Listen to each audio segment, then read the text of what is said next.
Welcome to the last segment of Citizens Forum, being filmed on Tuesday, June the 23rd. Our guest in this segment is Dermod Travis. Dermod is with a group called Integrity BC. And welcome, Dermod. Maybe you can just say a few words about Integrity BC to start. Sure. This would be the third time I've actually been on with you, Jack. We started in March 2011 in BC as a watchdog, frankly, on the provincial government. And we've since grown somewhat to being not only a watchdog on the BC government, but quite often a watchdog on city halls across BC. We're nonpartisan. We don't tell people how to vote. People may not agree with our opinions at times, but that doesn't make us a partisan organization. And you do sort of come at things from the position of, I think, democracy. Well, I think it's very important that there are a lot of systems in place. There's been a lot of recommendations made by groups like the Auditor General, the Information Privacy Commissioner, that we come back to those best practices, because quite often the BC government and city halls like to ignore best practices and prefer to make decisions behind closed doors, even when their own independent officers are telling them to do otherwise. So we're going to start off talking about what I guess can be called the health firings. And this was the firing by, can we say Christy Clark? Well, I think we can say it was a firing by the BC government. Now, okay. Of eight? 8 individuals. When did this happen now?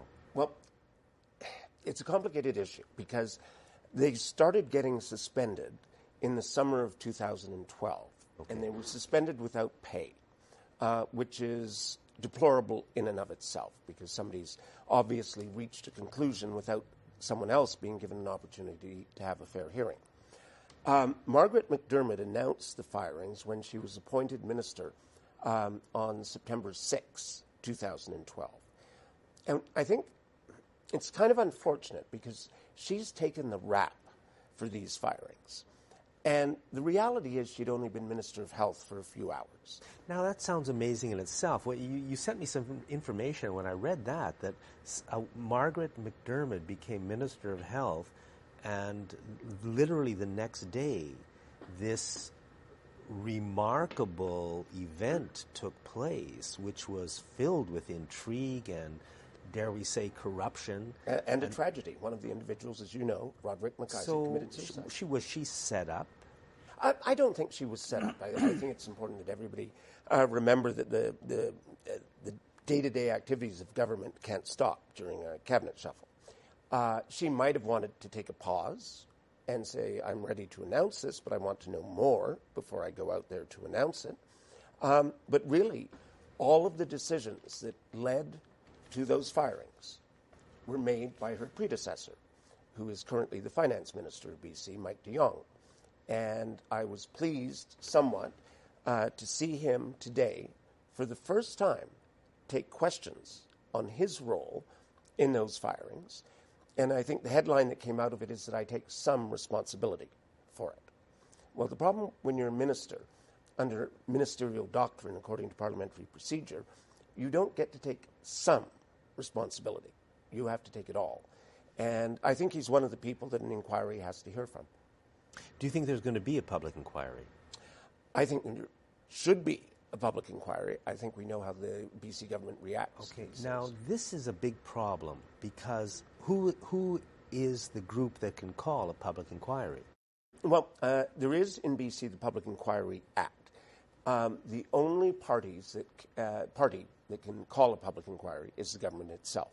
But the government are the potential evildoers here. Exactly. Right? So, I mean, how do we in our society overcome this problem that we give our government tremendous power and then give them the power to oversee themselves, and they are the ones who have to call the public inquiry into their own wrongdoing? It's absolutely undemocratically ridiculous. Well, I can share some of that sentiment. I can also say, as I've said publicly before, that the government has two choices. One, to call a public inquiry, or to find that all the information comes out anyways, and it's going to be worse for them, quite frankly, if that happens. There are a number of media outlets working on this story constantly. We're working on it whenever we can find time to put into it. We've all been leaked incredible amounts of documents, and I think one of the most notable comments which was actually phrased as a question, was made last week by Graham Whitmarsh, who was the Deputy Minister of Health at the time of the firings. He himself was later fired after the May 2013 election. But he made a very telling comment to the Vancouver Sun last week when he called for a public inquiry and said, "I'm ready to go under oath because I have nothing to hide. Do you?" And the question, "Do you?" was to the government. And the government very clearly has something to hide. Yes, yes. And this is, this is big. It's a huge issue. So Graham Whitmarsh was the deputy minister. Did he essentially do the firing? Well, he would have been the individual who would have had to sign off on the terminations. I'm not necessarily certain who conducted the actual phone calls to each individual because most of them were suspended at that point. But I think it's remarkable that they fired 8 people, some of whom have filed wrongful dismissal lawsuits. All but 2 of those lawsuits have been settled by the government out of court. They have all required gag clauses to be signed. You mean the government required that the people could never speak about what happened or what Exactly. they got? Yeah. And so people like myself, the Vancouver Sun, the Tyee, and others, we're getting leaks, we're getting bits and pieces. So what are some of the leaks? Well, one of the things that I found quite remarkable about this was sitting down one night and saying, if I was in government, who needs to be part of that decision-making process? And I wasn't looking in names, I was looking at titles. And I made my list, and I then put names.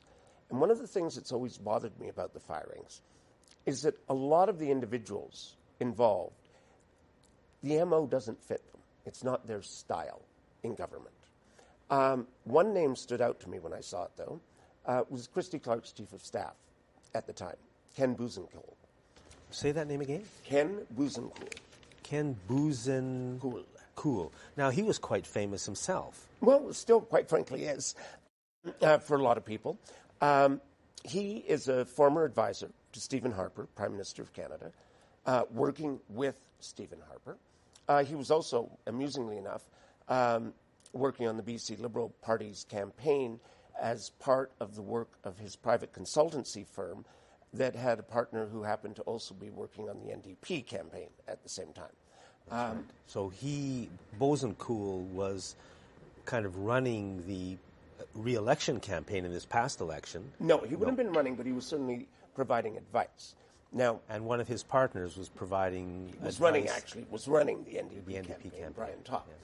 Yeah. But what's interesting about this is the fact that Christy Clark brought Ken in as her chief of staff in February of 2011. He was let go due to an unfortunate incident, as it was described by the government at the time, at the end of September 2012. He was definitely part of the process that led to the firings. But given the nature of everybody's suspicions related to the firings and the potential involvement of Big Pharma, what makes him stand out even more is that he's been a paid lobbyist for 3 different pharmaceutical firms in his career, going up to 2010, just before he left to come to Christy Clark's employment. And one of the companies that he was a paid lobbyist for was Pfizer Canada. Pfizer Canada is again potentially connected to the firings because some of the individuals who were fired were conducting research at the time on Champix, Pfizer's anti-smoking cessation drug. And that study came to a complete halt when they were fired. So some of the people who were fired were conducting research into a drug made by Pfizer. Premier Clark's chief of staff was a former lobbyist for Pfizer, and a lot of people think that Pfizer did not want the research made public because it showed that their drug wasn't that good, and this is a huge selling drug, and they didn't want anybody showing that there was a problem with it. Well, not only is it a hugely selling drug, they're also the defendants in a class action lawsuit in Canada, and I would presume also in the United States, over that drug. They would not obviously want any independent studies coming out, and this would have been an independent study coming out through the Therapeutics Initiative at UBC that might not cast their drug in the best of light while they're facing litigation. And we're talking significant litigation because one of the alleged side effects of Champix is that it encourages suicidal thoughts and has led people to commit suicide, and that's the issue of the class action lawsuit. So that's one of the theories out there. You also have another theory that Novartis, another big pharma company, and both of them, by the way, have donated tens of thousands of dollars to the BC Liberal Party. Some of the researchers who were fired were working on a study related to Alzheimer's and medication for Alzheimer's. Well, Novartis is trying to get a new drug on the market for that very specific condition. The problem with this is that all of these theories are out there, and the government refuses to come clean. And until the government comes clean, citizens can have no faith as to which of those theories is right and which of those theories is wrong. And frankly, if I was the villain in one of those theories, I would rather have the government come clean if I was not, in fact, a villain. It's almost like the rabbit hole, you know. It is very deep. It is very dangerous. There are some real deep issues there. Some great guilt, possibly. Dermod, thank you very much for this great interview. And folks, everybody has got to keep their eye on this issue and see how it goes. Thank you very much for watching Citizens Forum this week.